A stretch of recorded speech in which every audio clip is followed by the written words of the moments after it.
제가 유학 시절에요, 정말 재미있게 봤던 TV 프로그램 중에 하나가 바로 나는 가수다라는 TV 프로그램이었습니다.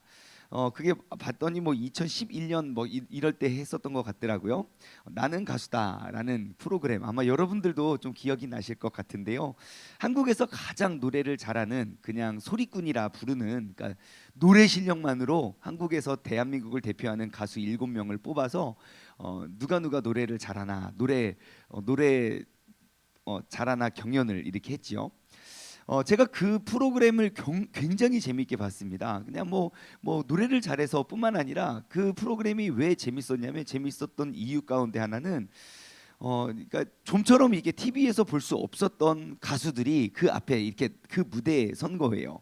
이를테면 박정현이라는 가수는요, 사실 제가 초등학교 때 그리고 제가 중학교 때 되게 좋아했던 가수였거든요.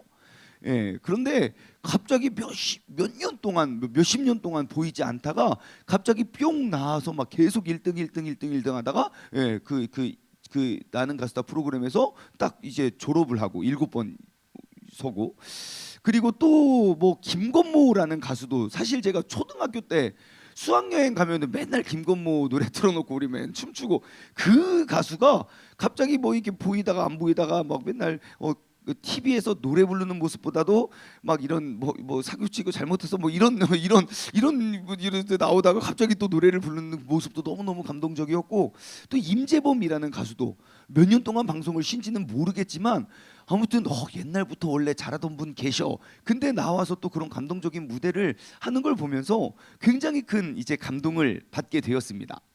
오늘 본문 말씀에 보시면요, 제가 오늘 본문 말씀에 사라를 딱 보니까 갑자기 그 나는 가수다가 떠올랐어요. 자, 11절부터 우리가 14절까지의 말씀을 우리가 조금 집중해서 봤으면 좋겠어요. 13절까지 말씀 볼게요. 11절에서 13절. 오늘은 이 말씀에 한번 집중해서 봤으면 좋겠어요. 그가 애굽에 가까이 이르렀을 때, 애굽에 간 이유가 무엇입니까? 그 땅에 기근이 심하게 들었기 때문입니다. 그래서 애굽에 가까이 이르렀을 때 그의 아내 사라에게 말하되, 야, 내가 알기에 그대는 아리따운 여인이라. 애굽 사람들이 그대를 볼 때 이르기를 그의 아내라 하여 나는 죽이고 그대는 살리리니 원하건대 그대는 나의 누이라 하라. 그러면 내가 그대로 말미암아 안전하고 내 목숨이 그대로 말미암아 보존되리라. 그래서 결국 이 아내를 누이라고, 뭐 여동생이라고 한 것 같아요. 16절 보니까 이에 바로가 그로 말미암아 아브라함을 후대함으로 아브라함이 양과 소와 노비와 암수 나귀와 낙타를 얻었더라. 그 아내의 미모를 이용해서 엄청난 부자가 됩니다. 나중에 더 부자가 됩니다. 자, 제가 왜 이 사라를 보면서 왜 나는 가수다 프로그램이 생각이 났냐면요, 여러분 오늘 본문 말씀의 사라, 지금 현재 나이가 몇 살입니까? 네? 예, 최소한 65세는 됩니다. 혹시 손 들어보라고 하고 싶지만 하지 않겠습니다. 여러분 65세, 우리랑 연배가 거의 비슷해요. 죽는 시간도 그렇고요. 막 이때는 막 300살, 600살 살던 때가 아니에요. 100여 살 살 때예요. 그러니 최소 65세면 대충 이게 나오잖아요. 예, 이게 뭐 이게 없던 것도 생기고 있던 것도 좀 더 짙어지고 막 이런 거 있잖아요. 막 주름살이 막 늘던지. 그런데 65세가 됐는데 내가 봐도 너무 이쁜 거죠. 와, 너무 이쁘. 이방 나라에 가서도 이쁘기가 쉽지 않거든요. 예? 뭐 이스라엘에서 예쁜 얼굴이 이집트, 애굽에 가서도 이렇게 막 눈에 띄게 이쁠 정도, 이거 쉽지 않거든요. 근데 그게 불안했던 거예요. 더 놀라운 건 뭔지 아십니까? 여러분 뒤로 넘기면요, 이제 사라가 한 번 더 이렇게 누이라고 거짓말을 해요. 아브라함이. 그때는 사라가 몇 살인 줄 아십니까? 이삭을 낳기 바로 전이에요. 최소 80대 중후반 정도? 90이 가까운데도 예뻐가지고 끌려간다니까요. 야, 이거를 보면서 야, 이거 하나님께서 무엇을 주든지 우리는 죽을 때까지 그거 관리해야 되는구나. 여러분, 만약에 사라가 하나님께서 사라에게는 그런 미모를 주셨어요. 그거를 본인이 관리하지 못해서 아우 내가 왕년엔 말이지 야 나 보면 야 애굽 사람들 다 쓰러졌다. 왕년에 그렇으면요 여러분 아브라함 여전히 가난할 수도 있어요. 하지만 그가 하나님께서 나에게 주신 그것을 60이 되어도 관리를 했고요 80이 되어도 관리를 했다는 거예요.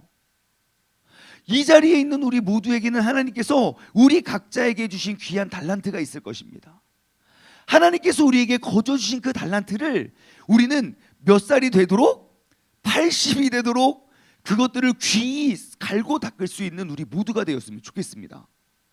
나는 가수다 라는 프로그램이 감동적이었던 건 여러분 방송을 꾸준히 하면서 노래를 연습하고 내가 가수니까 목소리 노래를 잘하니까 노래를 연습하고 하는 건 오케이 충분히 이해를 해요. 왜냐하면 돈을 벌어야 되고 돈을 만들어야 되고 꾸준히 활동을 해야 되니까. 하지만 그들은 막 몇 년 동안 TV에 나오지도 않고 방송도 하지 않았음에도 불구하고 대한민국의 1등의 자기 관리를 했던 거예요. 어디에 나가서 언제든지 주님께서 내게 주신 그 재능과 달란트를 나에게 사용할 기회가 있다면 내가 그것을 사용하겠습니다. 저는 진짜 막 그때 박정현이라는 가수가 맨 마지막 다 이기고 그 쟁쟁한 가수들을 다 이기고 맨 마지막 경연에서 이기면 졸업을 해요. 첫 번째로 졸업을 해요. 그때 맨 마지막 모두가 인기 막 시청률 제일 높을 때 어메이징 그레이스를 불렀다는 거 아니겠습니까? 그 자리에서 최고의 자리에서 따라할 수가 없어요. 그러한 것이죠. 여러분 하나님께서 나에게 주신 재능은 무엇입니까? 하나님께서 나에게 허락하여 주신 그 귀한 은사와 재능을 우리가 철저히 관리해서 60이 되어도 70, 80이 되어도 90이 되어도 우리가 귀하게 쓰임받을 수 있는 저와 여러분 되기를 주님의 이름으로 간절히 소망합니다. 자, 제가 13절 말씀을 조금만 더 집중해서 조명해 볼게요. 자, 아브라함이요 세상의 믿음의 조상 그 아브라함이 이런 말을 합니다. 원하건대 아브라함의 원함, 아브라함의 기도가 이런 거예요. 뭐예요? 그대는 나의 누이라 하라. 그러면 내가 그대로 말미암아 안전하고 내 목숨이 그대로 말미암아 보존되리라. 제가 여기다가 밑줄과 동그라미를 빡빡 치면서 봤어요. 원하건대, 자 나의 원함이 뭡니까? 내가 그대로 말미암아 안전하고 내 목숨이 그대로 말미암아 보존되리라. 여러분 좀 이해가 됩니까? 이해가 정말 되지 않는 그런 대목이죠. 그래서 오늘은요 우리가 이해되지 않는 대목을 우리가 조금 더 아브라함의 관점과 아브라함의 입장에 대해서 우리가 조금 더 깊이 생각했으면 좋겠어요. 자, 원하건대 당신은 나의 누이라 해서 내가 좀 그대로 말미암아 좀 살게요. 내 목숨이 그대로 말미암아 좀 보존되게요. 라고 딱 이야기했을 때 사라의 반응이 어땠을까요? 나 진짜 이거 뭐라고? 대충 알 거예요. 내가 우리 아내입니다. 그러면 이제 나를 죽이고 자명할 거 알기 때문에 그 내가 누이라고 한다는 거 뭘 말하는 겁니까? 너 날 지금 팔 작정 나 지금 살다 진짜 내가 60년 만에 이런 소리 처음 들어보네. 여러분 사라가 뭐라고 합니까? 야 이 놈아 안 가! 애국 안 가! 무슨 애국 같은 소리 하고 나 굶어 죽을래. 여러분 돌아가지 않겠습니까? 어떻게 팔려가시겠습니까? 굶어 죽겠습니까? 뭘 하겠습니까? 분명히 우리는 거기서 부부싸움을 합니다. 반드시 언제까지요? 해결이 될 때까지 거기서 분명히 우리는 부부싸움을 할 거예요. 그런데 사라는 가요. 어떠한 마음으로 갔을까요? 아브라함을 기회만 봐라. 내가 너 진짜 반드시 복수한다. 내가 오늘의 이 상처는 나는 영원히 잊혀질 수 없어. 막 그러면서 그 아브라함에게 막 그 원한과 복수심을 가지고 그 땅에 들어가서 진짜 막 눈에 띄어가지고 진짜 잡혀갔어요. 아브라함 진짜 내가 사라 그랬겠습니까? 안 그랬을 것 같지 않습니까? 한번 생각해 볼게요. 자, 여러분 제가 이 본문 말씀을 묵상을 하는데 딱 떠오르는 한 절의 말씀이 있더라고요. 한번 찾아주시겠어요? 창세기 2장 18절이에요. 창세기 2장 18절. 창세기 2장 18절. 갑자기 이 말씀이 떠오르더라고요. 함께 읽어볼까요? 시작. 여호와 하나님이 이르시되 사람이 혼자 사는 것이 좋지 아니하니 내가 그를 위하여 돕는 배필을 지으리라 하시니라. 아멘. 다시 한번요. 내가 그를 위하여, 그러니까 남자를 위하여 돕는 배필을 지으리라 하시니라. 사라는 알았어요. 돕는 배필의 의미가 뭔지 알았어요. 돕는 배필의 의미가 무엇이냐면 나 살기 위해서 너 죽이는 게 돕는 배필이 아니에요. 우리가 살아도 같이 살고 죽어도 같이 죽는 거예요. 한 가지 예를 들어볼까요? 여러분, 선악과를 누가 따먹었습니까? 여자가 따먹었어요. 아담 왜 먹었습니까? 너 없는 세상, 나 혼자서 사는 것은 에덴이 되지 않기 때문이죠. 네가 가는 그 길 나도 가리라. 갖고 와 선악과. 너 몇 입 먹었어. 막 그러면서 막 구적구적 먹었던 거 아니겠습니까? 죽어도 같이 죽고 살아도 같이 사는 것. 여러분, 사라는요 아브라함을 돕습니다. 여러분, 이것이 굉장히 치사해 보이고 막 불공평해 보입니까? 절대 그렇지 않습니다. 왜냐? 부부는 서로 돕는 배필이거든요. 아브라함이 그렇게 해서 이제 바람치한 놈 사라도 마찬가지로 어떻게 나를 두 번이나 이렇게 팔아먹고 있니? 그 상처 가지고 죽을 때까지 가지 않아요. 죽을 때까지 사랑하고 죽을 때까지 지켜줘요. 여러분, 아브라함의 입장을 한 번만 생각해 볼까요? 우리는 이 본문을 가지고 아브라함은 진짜 파렴치한 놈이라고 우리는 늘 생각해요. 저도 지금까지 그렇게 생각했어요. 근데 어제는 달리 묵상이 되는 거예요. 여러분, 한 번만 생각해 보십시오. 아브라함이 13절을 고백했을 때 원하건대 그대는 나의 누이라. 그리하면 누이라 말하자. 그러면 내가 그대로 말미암아 안전하고 내 목숨이 그대로 말미암아 보존이 되리라. 라는 이야기를 사라가 들었을 때 그러한 이야기를 내가 느끼는, 사라가 느끼는 배신감보다 아브라함 자신이 느낄 수 있는 수치감에 대해서 생각해 보셨습니까? 내가 내 목숨을 구걸하기 위해서 나의 모든 것들을 그 여자에게 엎드린 그 남자의 자존심. 아브라함은 너 팔아먹고 내가 좀 살자라는 심보로 이렇게 말을 하지 않았을 거예요. 반드시 둘 중에 하나는 죽어. 그러니 우리가 살 수 있는 길은 내가 부탁할게.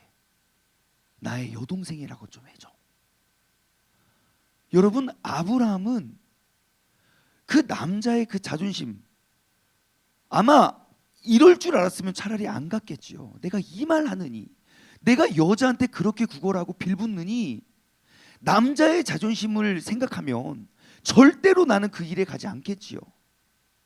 내가 이 말 했을 때 이 여자가 받을 상처를 안다면 더더욱 그런 말은 하지 않았겠지요. 야, 애굽은 우리의 길이 아닌 것 같다. 우리가 멀리 돌아가자. 아니면 우리 그냥 여기서 같이 굶어 죽자. 야, 그게 뭐 하는 짓이냐? 라고 충분히 할 수 있었지만 나의 자존심과 나의 자존감을 다 낮춰놓고 부탁합니다. 내가 간절히 원하건대 한 가지 부탁만 할게요. 제발 나의 누이라고 한번 합시다. 그래야 나도 살고 당신도 삽니다. 지금 자신의 목숨이 나에게 주어진 것이 아니라 그 여인에게 달려 있다는 것을 아브라함은 알고 있었어요. 내가 그렇게 해서라도 우리가 같이 살 수 있을 때 하나님께서 내게 약속하셨던, 여러분 아직도 우리 창세기 12장입니다. 하나님이 아브라함을 택하여 부르신 그때예요. 하나님께서 모든 약속, 어마어마한 약속, 내가 하늘의 별보다 땅의 모래알보다 많은 그러한 자손을 내게 주겠다. 내가 너와 늘 함께하겠다. 나는 너의 하나님 된다. 너가 복이 되어서 네가 가는 모든 땅을 내가 다 복주겠다. 너는 복의 근원이 되어서 너를 축복하는 자는 축복하고 너를 저주하는 자는 내가 저주하겠다. 그 모든 하나님의 약속을 이루기 위해선 나의 자존심도 낮춰야 돼요.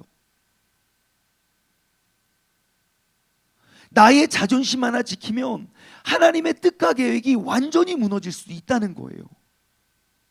이렇게 바라보니 여러분, 아브라함의 이 행위가 이 파렴치한 놈, 어떻게 인간이 저렇게, 그냥 아브라함의 실수로만으로 보여지지는 않는다는 겁니다. 여러분, 생명을 구걸했던 그 아브라함, 그리고 그것을 사라는 기꺼이 받아들입니다. 너 죽이고 나 사는 삶을 택하신 게 아니라 너 살고 너 살면 나 살고 너 죽으면 나 죽는다. 이것이 바로 부부인 것 같아요. 나의 자존심과 나의 체면과 나의 것들을 얻기 위하여 상대를 죽이는 것이 아니라 상대를 살리기 위해서 내가 희생하는 것. 그것이 남자가 됐든 여자가 됐든 우리 모두가 이루어가고 세워가야 할 그 아름다운 부부의 모습이 아닌가 싶습니다. 어떻게 나한테 그럴 수 있어? 라고 상처로 보는 것이 아니라 내가 당신을 위해 내가 죽는 것이 하나님의 뜻을 이루어가는 길이라면 기꺼이 죽어줄 수 있는 것.